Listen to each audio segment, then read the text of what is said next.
Alright, so in this video we are going to be talking about how to use the graphite pencil. And we should by now have a placement sketch done to move on to this next step. Now, your actual drawing should be fairly light, and at this point you may even say, you know what, I need to go lighter, so I'm going to do some erasing and fixing and whatever. But get it as light as you can. I'm going to leave it kind of dark so that you can see it on the screen, and then we'll go from there. So in your kit, you are going to find there is a cup. Okay, I already put water in mine. There is a brush, and there is what we call a graphite water-soluble pencil. Now these things are pretty nice, and we want to keep very, very, very good. We want to take very good care of these. We're absolutely not dropping them. We're also not shaking this container as we carry it to and from our box. So this will have a lid in it. You will also need some paper towel just to dab your paintbrush. But we're using the small water cups because you are not going to need very much water at all, just enough to moisten your paper. So before we begin on this, I would like you to do what we're going to call a value scale. And you're going to get a piece of paper that is about this long, okay? So you don't have to do a whole lot, but I want you to just test out this graphite pencil. And this is actually 2B, which is very average. It's a little on the softer side, but it is not the softest you can get. And so I'm going to ask you to just put down a dark area. You can see I'm just shading back and forth. Now, I should also tell you that I don't want you handling it all the way up here. I want you to be in the middle or possibly even a little closer when it comes to shading this, because I really don't want you to break these. We need to keep them, as I said before, in as best shape we can possibly get. So you can make this look like a tornado. You can make it just look like just a standard little area that goes from dark to light. And so I'm going to have it get a little bit lighter like this to the point where it's going to fade. Okay? Then we're going to liquefy this, make it become a paint.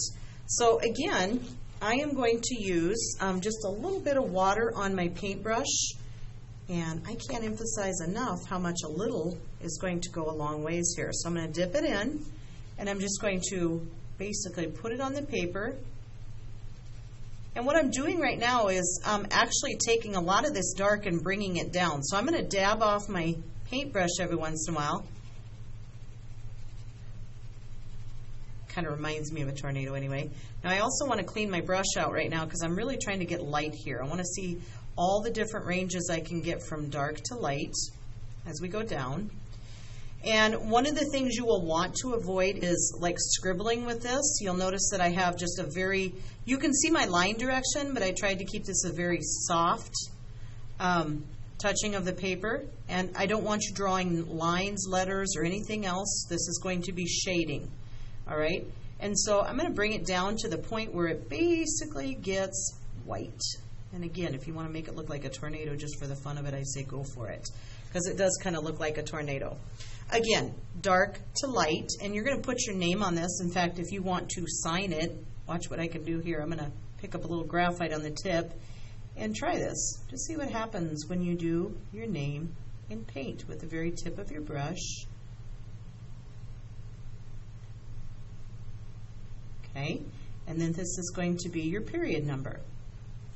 All right, so once you've done this and you have kind of gotten a feeling for how this graphite pencil works, you're then going to move to your still life. Well, with this still life, it's all about observation. And if you're looking at this picture, you're at the top one, you're going to notice that it's dark on the right side of most of my objects, except for the inside of the cup and the inside of the bowl, and a couple other places. We're also going to be doing the sheet eventually, but let's start with this. All right, so I'm going to do some shading, and I should have already learned from my color or my value scale here that I don't even have to put a ton of this down.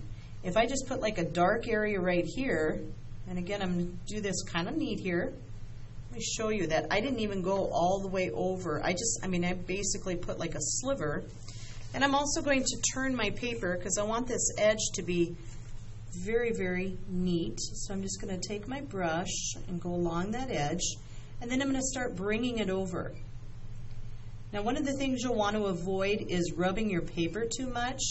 And so I don't want to go over it and over it and over it. I'm just kind of liquefying it, and then I'm going to clean my brush off every once in a while, and I'm going to drag this over. And if I feel like tomorrow, hey, that's just not dark enough, I need that to come over even more, you can certainly do so by putting more on tomorrow. But as you can see in the picture right now, it's pretty dark. I almost feel like I could have gone just a little bit lighter there. And I might even just, without scrubbing the paper, just see if I can liquefy it a little bit more and bring it over. Or I'm going to say, no, I'm going to wait and see what that looks like tomorrow, and I'm going to move on to the next section. Now, I have had students in the past that actually shade everything first with the pencil, the graphite pencil, and then they come in and use a paintbrush. For the sake of this video, I just wanted to show you a little bit as we go, but you may say, nope, I'm going to shade the entire object, and then I'm going to use the paintbrush. Now, I'm going up and down, kind of going in with the shape of this object. You can also go in this direction, but what you don't want to do is scribble. We want to just kind of skim across the top of it. Top of the paper. All right, and that's a little scribbly right now. So I think what I'll do is probably go over it in this direction just to try and get rid of any lines that we might see. And this whole half, you know, is like a medium to a medium dark. And so just like the little value scale tornado I did, sometimes it's easier to turn the paper, I'm going to go ahead and bring this over, just barely touching the paper.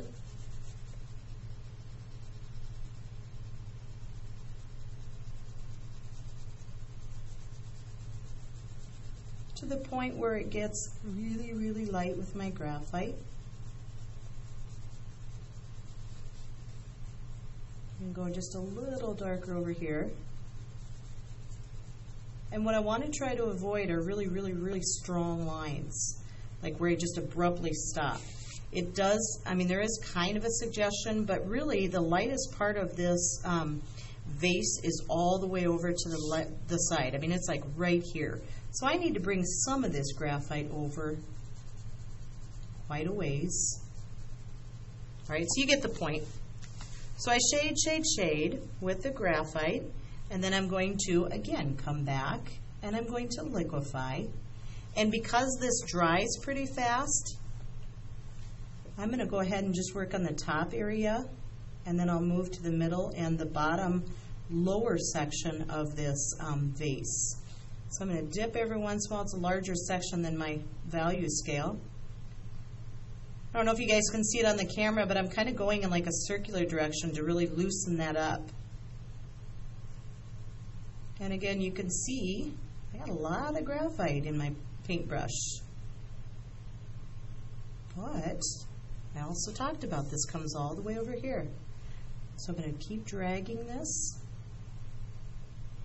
all the way over. I'm going to dab a little bit off and drag, drag, drag until it turns into white. Okay? Now, I can see a line here. I don't know if I like that or not. I'm going to wait until tomorrow after it dries to see. I can always put some more on. I can try and loosen up some of the graphite.